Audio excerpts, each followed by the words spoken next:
pochi secondi il dramma di un finale buttato via che forse avrebbe permesso di portare a casa un'importante vittoria in trasferta, la prima di questo campionato. Tessitori aggancia un rimbalzo d'oro e cerca di aprire a Logan, ci sarebbe il tempo per una tripla del sorpasso, ma la palla sfugge e finisce in tribuna. Titoli di coda 89-87 per la Vanoli Cremona e coach Menetti che nel dopogara si sfoga così.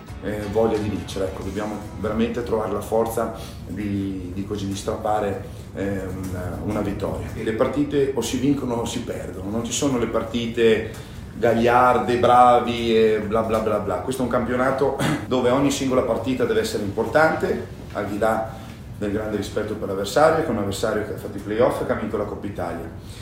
Quindi purtroppo abbiamo perso, vuol dire che quello che abbiamo fatto non è stato sufficiente. Strappare la vittoria anche perché la De Longhi per ora resta a 0 ed è un peccato alla fine di una partita che ha visto la detentrice della Coppa Italia ampiamente alla portata.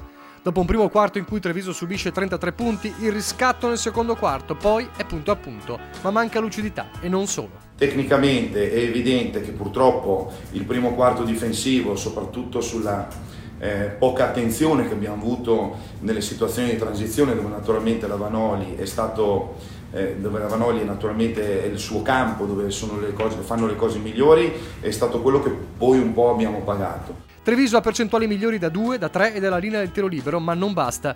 Cruciali rimbalzi in più catturati da Cremona, che arriva agli sgoccioli avanti di 2 punti dopo una tripla pazzesca di Logan a 12 secondi. Ed è qui che finisce la lucidità.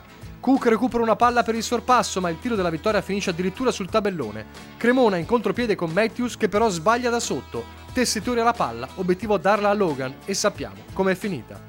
Ora una settimana di tempo per ricalibrare e guardare a Pistoia che arriva al Palaverde domenica.